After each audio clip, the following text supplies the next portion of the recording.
This is your daily briefing and you're most welcome to it. Let's get straight into this business that we had from the Mail online this week.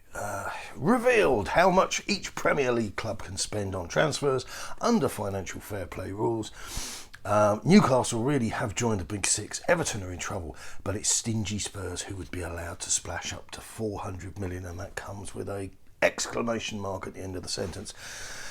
This is presumably aimed at 10-year-olds, and it's not free money. And this is one of the nuanced areas here, which is going to throw some of you. You can be anti-ENIC without being anti-common sense. There's no mutual exclusivity going here. So it's not like win or bust. It's not like spend nothing or go bonkers. Okay, and that's one of the things that I think a lot of people have kind of glossed over, the fact that a lot of the fan base, the people that I encourage to watch me and read my work, it's smart ones. So you look at the stupidity of ENIC's business model, and the first point that comes to mind is the fact that we predominantly buy punts. So let's not go through a history of since the beginning of time, but just recently, for example, Steven Bergwijn would be a good example. There's a guy who looked like a little bit of potential, could we shine him up, boom, down the line, 50, 60 million quid's worth of footballer all of a sudden. The trouble is, these very rarely come to fruition. These very rarely pan out that way. And then you add on to the fact that the ones that do come good, they don't want to hang around because they're never going to win any trophies. And that takes us off on a slightly different direction. You'll indulge me here, because the metric is winning. The winning metric is trophies in this particular sport. So don't give me all this business of, we qualified for this and we blah, blah, blah. I remember when I was 11, we never hit the top half. Nobody cares. You're just shouting out words, okay? And what big clubs do, what successful clubs do, is they win silverware. That's the way the whole thing is tiered. Yes, I appreciate there's the money, but that's a different template laid over the original one. And the original one is you beat everybody else and you win the cup. It's not complicated. Even a wit like me can work it out. So we buy punts. Some of them don't work. Some of them do work. The ones that do work don't want to stay because they can't win any silverware.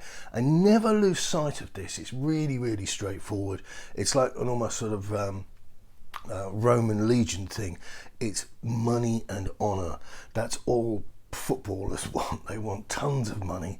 They don't want to wait for it. They want it in their hands, and they want to be winners, and they want to hold up trophies, hold up shields and pots and pans. So the good players leave because they can't get paid what they feel they should be getting paid. Bear in mind, we've seen this with the Harry Kane thing, people whining about how much he gets paid. It's a very short career.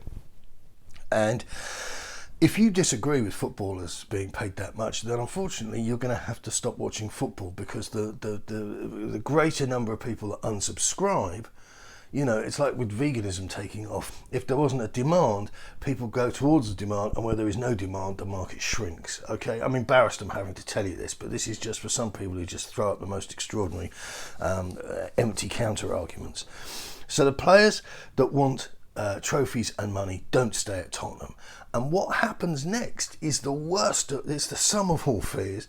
This is then compounded by the fact that the punts that didn't pan out stay on the books for bloody ever. And we went through the names: Dele Alli, Eric Dyer, Harry Winks. There's more of them. 5, 6, 7 years, not seasons, years. They just haven't done it. And there was a little bit of spark, and then it flatlined and it eventually fizzled out. And this is the reason that Tottenham don't achieve anything, that Tottenham bumble along, making money, running up debts and being able to service the debts. The whole thing is just, well, it is what it is. What it isn't is a football club. So you then have this business where you've got players on okay salaries that stay around forever, not achieving anything. clogging up the wage bill. So when you do get a player, an irresistible player that you ought to go to the transfer markets for and just grab and back your manager, by the way, something else Tottenham don't do, you turn around to whoever the coach of the month is, the coach of the season is, and say, well, you know, we'd love to, but like we're spending X million quid a week on players as it is, and there isn't enough money left because you're clogged up with rubbish. So this picture, I think, sums up Tottenham's fiscal situation perfectly. And you have to bear in mind that we bought the candle and the matches on hire purchase. Glenn Hoddle's got a new book out, which I think looks like it's worth buying. Hoddle gets on passably with Levy. This is from The Guardian, incidentally. Hoddle gets on passably with Levy, but he makes it plain that life is never easy with a chairman who likes to haggle over every aspect of Tottenham's business. Hoddle nods when I ask if he believes Levy has backed himself into a corner after his recent choices of managers have failed and he has had to make concessions to lure the driven but potentially disastrous Antonio Conte in. And I say that because the guy can explode. He has done so in the past, you know, so that's it. Hoddle says, I'm not privy to it, but looking from the outside, he has exhausted other opportunities. He's had to go back for Conte after they failed to reach agreement in the summer, of course, so there must be a difference in the negotiation. This is a crucial time for Daniel because his track record of sacking managers is there for everyone to see. We could have brought in 3 good players for the amount of money given to pay out managers.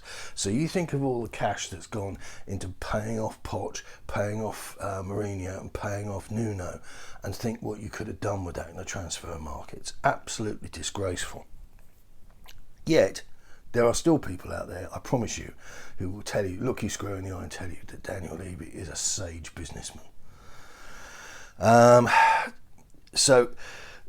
The old playmaker looks up, still full of hope and yearning. He smiles. I'm praying to God that we get it right because as a Spurs man, I just want them to be successful.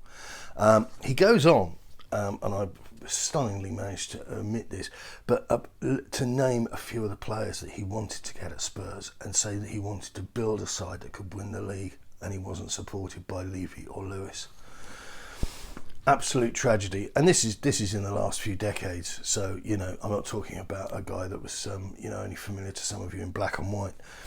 And I'll just leave you with this because this is the other side of the coin, if you like. This is viewing it from slightly different angle. Francesco Totti, I believe some of you will know that name. If we think that Roma's problem is Mourinho, it means we have everything wrong. Mourinho has won more than all the Serie A our coaches put together. The club and the fans must be close to him. So all I can tell you is that my thoughts are with the spineless and feeble-minded Daniel Levy at what must be a difficult time. Let's hope Conte gets backed. Let's hope he gets listened to.